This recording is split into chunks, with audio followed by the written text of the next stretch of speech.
want to find your straightest side. So this side is pretty straight. So I'm going to go ahead and make it perfectly straighter. So I'm going to use the ruler.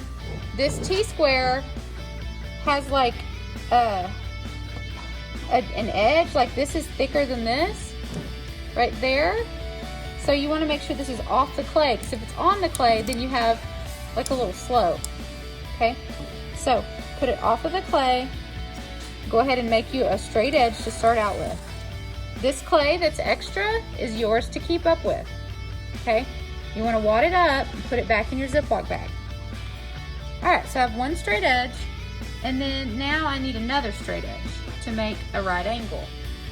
All right, so this extra right here that's curved, that's that extra I was trying to tell you about that I'm not going to be able to use. So see that where there's not enough right here to make a corner? I need to scoot it all the way where I can have a corner, a good right angle. You guys see that? Yeah. Okay. So I'm going to cut through on that. So I have one angle of my first square right here. Make sense?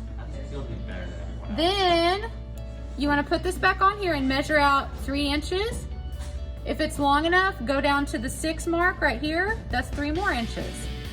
Over here at the top, if you have one of the blue ones, it has a 3-inch mark right here. I can mark that with my tool. Put that on here. Again, make sure that it's butted up against this right here at the top. Are you looking? Not like this or like this. You want to make sure it's flush on there. And then go ahead and cut that.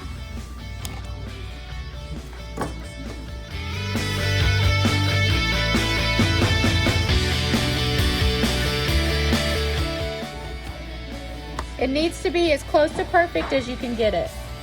So here's your first square, okay? Do you guys understand how to use the T-square?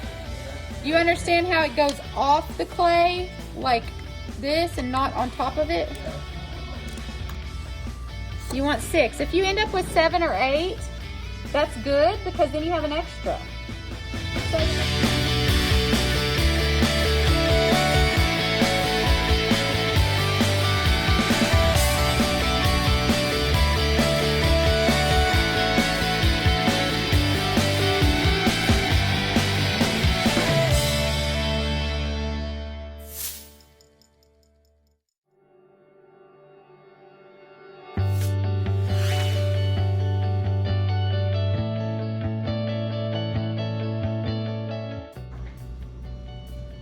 So I'm just barely scratching the surface to get just a rough draft of my design because my clay is too wet right now and it makes all these little crumbs pop up. Okay, so you're gonna be carving this out later and I'm gonna do some demos on that.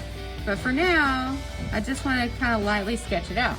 So the second step after you lightly sketch it out is you're gonna have to cut it at an angle. So if I put this together just like this, if I slipped and squared these 2 sides together, I'm gonna end up with a rectangle instead of a cube because this is 1/4 of an inch at least. And if there's 1/4 of an inch on every side, on 2 sides, it's gonna end up being a rectangle. Does that make sense?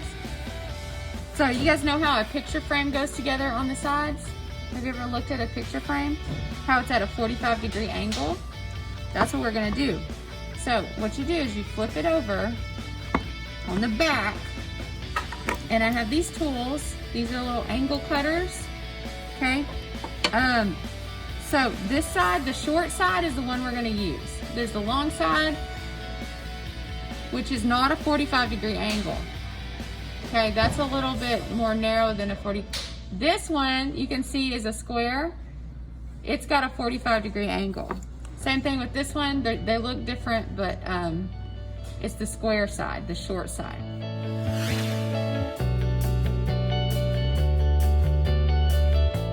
So I put my thumb, I'm right-handed, so I'm holding it in my right hand. I put my thumb down here at the bottom corner of my slab.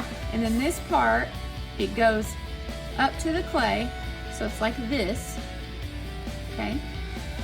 Goes up to the clay, and then I drag it down to my thumb. So that little wire pushes on my thumb to finish the cut, and then I get a perfect 45-degree angle. So So I wanted to do that on every side of every square. So again, it's your thumb here, because if you don't, if you just do this, then at the end it kind of like wants to tear it off and ruin the perfect angle. So push through to my thumb, just like that.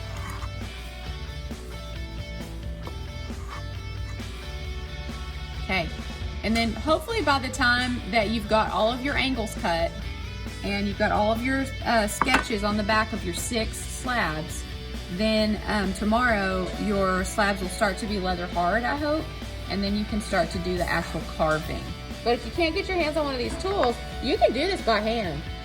And I'm gonna be honest with you, I did not even know what this was when I first started working here. It stayed in a drawer for like 5 years, and then I figured out what it was. Because this is the way I've always done it, is I've taken my needle tool, put my thumb here, and I've just done it by hand like this.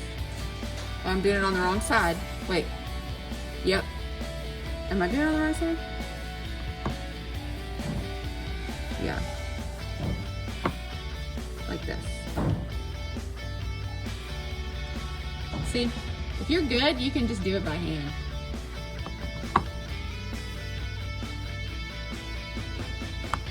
But when you do it with this one, don't do it with the sketch up, do it with the sketch down. Because it angles it like this. And for me, that's too awkward. I cut underneath. If I'm cutting it by hand, I cut underneath like this. Either way, you want your angled side to be on the non-sketch side.